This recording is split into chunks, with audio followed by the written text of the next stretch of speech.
Hello everyone, quantum மெக்கானிக்ஸ்லேருந்து operator அப்படிங்கிற topic கீழே gate எக்ஸாமில் கேட்ட இன்னொரு கொஸ்டின் பார்க்கலாம் வாங்க. கொஸ்டின் பாருங்கள். When the operator minus h cross squared d squared by dx squared operate on the function e power I kx the result is அப்படின்னு கேட்குறாங்க. அதாவது இந்த கொஸ்டினில் ஆப்ரேட்டர் அப்படிங்கிறது கொடுத்துருக்காங்க, வேவ் ஃபங்க்ஷனையும் கொடுத்துருக்காங்க. ஓகேங்களா? அப்போ இதிலிருந்து அவங்க இன்டைரக்டாக என்ன கேட்குறாங்க அப்படின்னா, இதோட ஈகன் ஃபங்க்ஷன் என்ன அப்படிங்கிறது தான் கேட்குறாங்க. ஓகேங்களா? நமக்கு ஆல்ரெடி நம்ம பார்த்த ஈகன் ஈக்குவேஷன் வந்து a cap psi equal to a psi. ஓகேங்களா? அதாவது இவங்களும் இங்கே இந்த ரிசல்ட் அப்படிங்கிறது வந்து எதை மீன் பண்ணுது அப்படின்னா, ஈகன் வேல்யூவை தான் அவங்க கேட்குறாங்க. வாங்க ஈகன் வேல்யூ எப்படி கண்டுபிடிக்கிறதுன்னு பார்க்கலாம். ஓகே, இதில் ஏ கேப் அப்படிங்கிறது வந்து ஆப்ரேட்டர் நமக்கு என்ன கொடுத்துருக்காங்க அப்படின்னா minus h cross squared d squared by dx squared. ஓகேங்களா? நெக்ஸ்ட்டு வந்து சை, அதாவது வேவ் ஃபங்க்ஷன் என்ன கொடுத்துருக்காங்க அப்படின்னா இ பவர் மைனஸ் கேஎக்ஸ் அப்படிங்கிறதா வேவ் ஃபங்க்ஷன். ஸோ வேவ் ஃபங்க்ஷனையும் எழுதிக்கலாம், இ பவர் ஐ கேஎக்ஸ். ஓகேங்களா?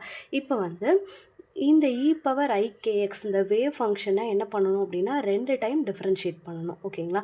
வாங்க எப்படி டிஃப்ரென்ஷியேட் பண்ணுறதுன்னு பார்க்கலாம். இப்போ மைனஸ் h cross ஸ்கொயர்டு அப்படியே எழுதிக்கலாம். இப்போ நம்ம இ பவர் ஐகேஎக்ஸை வந்து டிஃப்ரென்ஷியேட் பண்ணுறோம். இ பவரில் எது இருந்தாலும் அந்த டேர்ம், அந்த மொத்த டேர்மே ஒரு டைம் நம்ம எழுதுவோம். இப்போ நம்ம வந்து ஃபஸ்ட்டு டிஃப்ரென்ஷியேட் பண்ணுறோம். ஸோ என்ன ஆகும் அப்படின்னா டி பை டிஎக்ஸ் அப்படின்னு ஆகும்.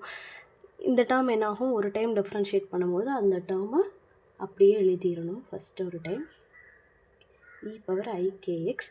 இப்போ என்ன பண்ணோம் அப்படின்னா இந்த இ பவரில் இருக்கிற டேர்மை டிஃப்ரென்ஷியேட் பண்ணோம். ஓகேங்களா? அப்போ இந்த இ பவரில் இருக்கிற டேர்மை டிஃப்ரென்ஷியேட் பண்ணோம் அப்படின்னா நமக்கு என்ன கிடைக்கும் அப்படின்னா ஐ கே மட்டும் தான் கிடைக்கும். எக்ஸ் அப்படிங்கிறது கான்ஸ்டன்ட். ஸோ ஐகே அப்படிங்கிறத வந்து நம்ம போட்டுக்கலாம்.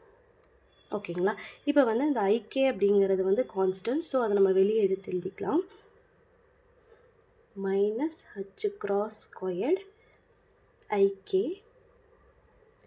d by dx e power ikx. இப்போ இந்த டேர்ம் என்ன பண்ணோம் அப்படின்னா நம்ம மறுபடியும் டிஃப்ரென்ஷியேட் பண்ணோம். மறுபடியும் டிஃப்ரென்ஷியேட் பண்ணால் அதே மாதிரி தான் முன்னாடி எழுதிக்கலாம். Minus h cross squared ik இந்த இ பவர் ஐகேஎக்ஸ் அப்படிங்கிறது மறுபடியும் ஒரு டைம் நம்ம எழுதிக்கணும் டிஃப்ரென்ஷியேட் பண்ணும் பொழுது. இதுக்கப்புறம் இ பவரில் என்ன இருக்கோ அந்த டேர்மை டிஃப்ரென்ஷியேட் பண்ணோம் அப்படின்னா இப்போ ஐகே அப்படிங்கிறது நமக்கு ஆன்சராக கிடைக்கும். எக்ஸ் அப்படிங்கிறது வந்து கான்ஸ்டன்ட். ஓகேங்களா? அப்போது ஐகே அப்படிங்கிறது எழுதியாச்சு. ஓகே, இப்போ வந்து பார்த்திங்க அப்படின்னா இங்கேயும் ஐ இருக்குது, இங்கேயும் இருக்குது. ஸோ ஐயும் பார்த்திங்க அப்படின்னா i squared k into k squared அப்படின்னு ஆகிடும். Minus h cross squared i squared k squared e power ikx. ஓகேங்களா? இப்போது அதாவது ஐ ஸ்கொயர்டோட வேல்யூ வந்து பார்த்திங்க அப்படின்னா -1. ஸோ அதை நம்ம வந்து சப்ஸ்டியூட் பண்ணிடலாம் உள்ள. மைனஸ் h cross ஸ்கொயர்டு ஐயோட வேல்யூ என்ன, ஐ ஸ்கொயர்டோட வேல்யூ வந்து -1. ஸோ அதையே போட்டுக்கலாம். K squared e power ikx. ஓகேங்களா? இப்போ வந்து இந்த மைனஸ் இன்ட்டு மைனஸ் வந்து ப்ளஸ் ஆயிரும். ஓகேங்களா? அப்போ h cross squared k squared e power ikx. நமக்கு வந்து வேவ் ஃபங்க்ஷன் வந்து என்ன கொடுத்துருக்காங்க, e power ikx. So e power ikx அப்படிங்கிறது இங்கே வந்து பார்த்திங்க அப்படின்னா வேவ் ஃபங்க்ஷன். நமக்கு கிடைச்ச ஈகன் வேல்யூ வந்து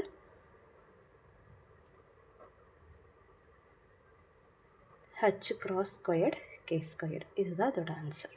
ஓகே, தேங்க்யூ ஸோ மச்.